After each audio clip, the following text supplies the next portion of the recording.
Welcome friends, welcome to my channel Waseem academy. Friends, आज हम लोग इस वीडियो में देखेंगे इन्वायरमेंटल साइंस के पेडागोजिकल क्वेश्चंस। ओके, इससे पहले वीडियो में हम लोग 26 क्वेश्चंस को देख चुके थे। आज हम लोग 27 नंबर क्वेश्चन से देखेंगे इन्वायरमेंटल साइंस के पेडागोजिकल इश्यूज। अगर आप लोग चैनल पर नए हैं तो प्लीज सब्सक्राइब द चैनल और बेल आइकन को हिट करना ना भूलें फॉर लेटेस्ट अपडेट। तो चलिए आज का वीडियो शुरू किया जाए। सबसे पहले जो क्वेश्चन है आज का क्वेश्चन नंबर 27। क्वेश्चन से what are the different way of promoting environmental education, यानी इन्वायरमेंटल एजुकेशन को प्रोमोट करने का और डिफरेंट वे यानी कौन कौन सा और तरीका है। Option number 1 celebrating Earth Day, option number B excursions to national parks, option number C using sustainable practices in the classroom and option number D all of the above. Very important, इसका जो right option है option number D all of the above. Okay, environment को common people या आम बच्चों के सामने promote करने का ये तीनों सबसे इम्पोर्टेंट मतलब अच्छा तरीका है। सबसे पहला है कि सेलिब्रेटिंग अर्थ डे, यानी अर्थ डे सेलिब्रेट करके, तो आप लोग याद होना चाहिए अर्थ डे सेलिब्रेट करते हैं एवरी ईयर 22 अप्रैल को। ओके, और वाटर डे हम लोग सेलिब्रेट करते हैं 22 मार्च। Okay, very important. और दूसरा है एक्सकर्शंस टू द नेशनल पार्क, यानी बच्चों को, यानी हर साल जो घुमाया जाता है, जो बच्चों को जो रियल थिंग्स यानी रियल चीजों से जो नॉलेज हासिल करते हैं उसको बोलते हैं एक्सकर्शन। यानी बच्चों को टूर पे लेके जाया जाता है। तो कोई भी बच्चों को नेशनल पार्क पे अगर टूर पे लेके जाया जाए तो ये अच्छा होगा इन्वायरमेंट एजुकेशन को प्रमोट करना। और क्लास में क्या हो, सस्टेनेबल प्रैक्टिसेस हो। ओके, यानी नेचर्स को बर्बाद किए बगैर हम लोग नेचर से फायदा उठाए, नेचुरल जो रिसोर्सेज है उससे फायदा उठाए, तो इसको कहते हैं सस्टेनेबल डेवलपमेंट या सस्टेनेबल प्रैक्टिसेस। तो ये तीनों अच्छा प्रोसेस है इन्वायरमेंटल एजुकेशन को प्रमोट करना। Question number 28, what is the objective of teaching social studies at primary stage.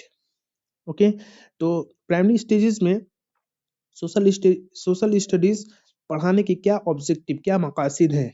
Option number 1 to develop in child skill of observations, identifications and classifications, यानी इससे क्या होगा, बच्चों के अंदर ऑब्जर्वेशंस का, आइडेंटिफिकेशंस का और क्लासिफिकेशंस का स्किल पैदा होगा। Option number B to develop in child a holistic understanding of environment with emphasis on the interrelationship of the natural and social environment, यानी इससे बच्चों को होलिस्टिक यानी ओवरऑल यानी तमाम किस्म के जो डेवलपमेंट है, जो समझदारी है इन्वायरमेंट से रिलेटेड, वो समझ में आएगा। इसके साथ साथ ये भी ताकीद किया जाएगा कि इंटर रिलेशनशिप जो ताल्लुकात है कुदरत से और समाज से, समाजी माहौल से, इन सब ये सब भी बच्चों के अंदर डेवलप होगा। ऑप्शन में सी टू सेंसिटाइज द चाइल्ड, बच्चों को सेंसिटाइज करना यानी अवेयर करना टू सोशल इश्यूज, जो हमारे समाज में जो इश्यूज हैं, एंड डेवलप हिम और her respect for difference and diversity, यानी इन लोगों के अंदर ये सोशल इश्यूज को सामने रखना और इन सभी जो सोसाइटी की जितने भी कस्टम्स है, रूल्स है, रेगुलेशंस है, इन सब को रिस्पेक्ट देना। ओके, और ये बताना कि इन सबों में कितना डाइवर्सिटी है, कितना डिफरेंस है। तो ये मतलब अच्छा, ये तीनों अच्छा प्रोसेस है। ओके, सोशल स्टडीज पढ़ाने का मकासद में प्राइमरी स्टेज में। तो 28 का जो राइट ऑप्शन है option number D all of the above. Okay, यहाँ से आप लोग ये भी निकाल सकते हैं, ये इन्वायरमेंटल का भी एक अहम मकासद हो सकता है। Question number 29, which are the major learning outcomes of environmental education. Okay, environmental education को पढ़ाने का सबसे बड़ा जो मकसद है, आउटकम्स है, जो रिजल्ट है, फीडबैक है इन तीनों में से कौन है। Option number 1 to develop the understanding of ecological principle, बच्चों के अंदर इकोलॉजिकल प्रिंसिपल को, अंडरस्टैंडिंग को डेवलप करना। Option number B to arouse, यानी उठाना, उन लोगों को मतलब कि प्रॉम्प्ट करना, उकसाना फॉर इन्वायरमेंटल प्रॉब्लम्स को से related. Option number C to stimulate commitment for environmental protections. Okay, उन लोगों को स्टिमुलेट करना, अवेयर करना, कमिटमेंट करना फॉर इन्वायरमेंटल प्रोटेक्शंस, हमारी माहौल को प्रोटेक्शंस के लिए। तो इसका राइट ऑप्शन है, इसका भी right option option number D. Okay, all of the above. Question number 30, what is the need for use of innovative methods and techniques in teaching science. Okay, क्या नीड्स है या क्या इनोवेटिव मेथड्स है और techniques क्या है science को पढ़ाने का। Option number 1, what is being learned goes much beyond and learning of traditional subject. Option number B, the teacher has to achieve more challenges and set goals of changing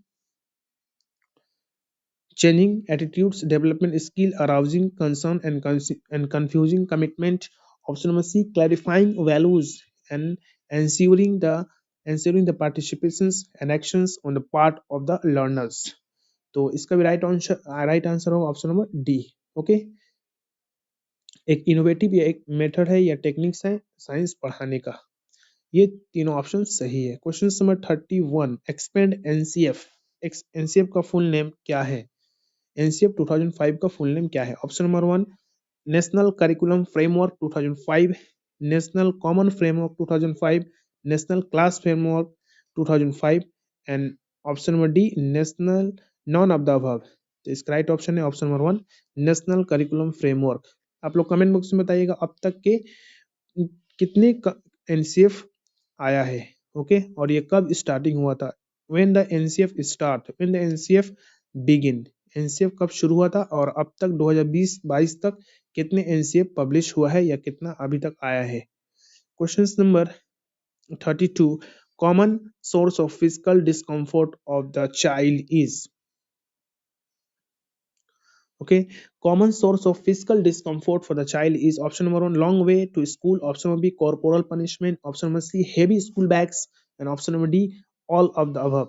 इसका right option है option number D. Okay, ये सब physical discomfort है बच्चों के लिए. Okay, school बहुत ही दूर, बच्चों को कॉर्पोरल पनिशमेंट किया जाए और बैग उन लोगों को बहुत ही हैवी भारी हो. Question number 33, teacher as per NCF 2005 is, यानी 2005 के मुताबिक टीचर को क्या कहा गया है?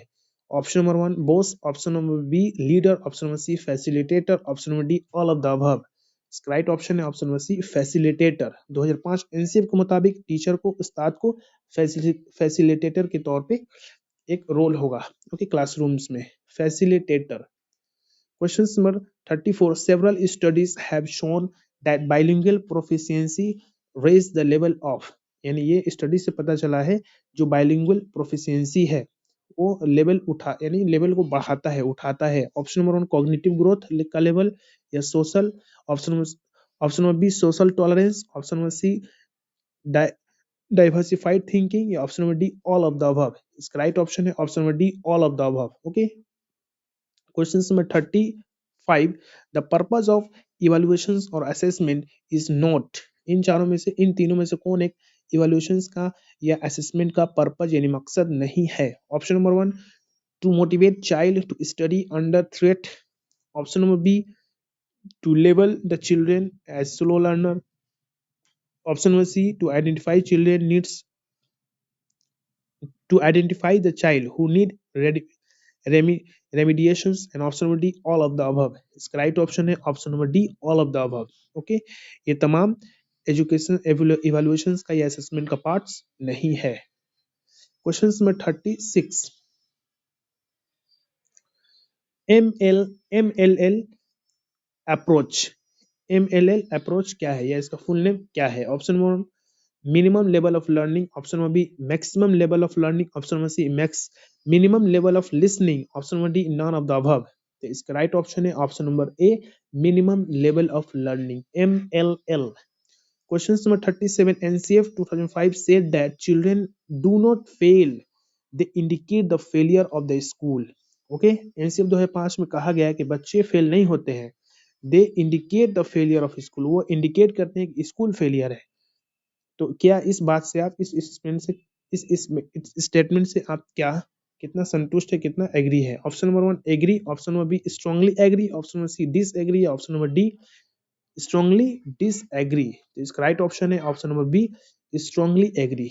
ओके, तो बच्चे फेल नहीं होते बल्कि उनका पढ़ाने का तरीका या सिस्टम फेल होता है, इसीलिए वो फेल मतलब दिखाई देता है या उनको रिजल्ट शो करता है. Question number 38, eliminate the terminology the past fail indicate lack of educate. यानी ये एक टर्म है पास्ट फेल जो इंडिकेट करता है एडुकेट का, सही मुनासिब का. Option number 1, proficiency. Option number B, efficiency. Option number C, knowledge. Option number D, all of the above. इसका राइट ऑप्शन है option number B, option number sorry A proficiency. Okay, pass fail ये मतलब दर्शाता है उसके proficiency को। Question number 39, malpractice in examinations can be avoid. Okay, malpractice को examination से हटाया जाए by keeping the invigilator from, यानी इन्विजिलेटर को रखते हुए। Option number 1 on school only, option number B other school, option number C both on and other, and option number D none of the above.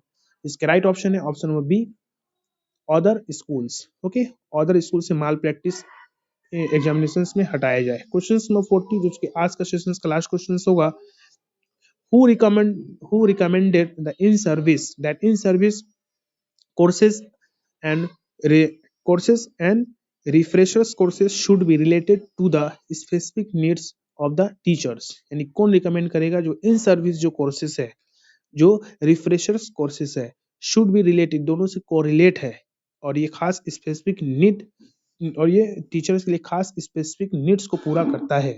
इन चारों में से यहाँ पे दो ऑप्शन है, नेक्स्ट पेज में फिर और दो ऑप्शन है, तो यहाँ पे कौन सा ऑप्शन सही है? तो इसका ऑप्शन देख लेते हैं। Option number 1 Acharya Ramamurti review committee के हिसाब से ये बोला गया है, and option number B education committee. Okay, तो इसका जो राइट ऑप्शन है, दो ऑप्शन नेक्स्ट पेज में है, तो इसका जो राइट ऑप्शन है option number 1। Okay, option number 1 is right. तो ये जो बात कहा गया आचार्य राम मूर्ति रिव्यू कमेटी में ये बात कहा गया है। ये था कुछ important questions about the EVS pedagogical issues. I hope कि आप लोगों को क्वेश्चन समझ में आया हो।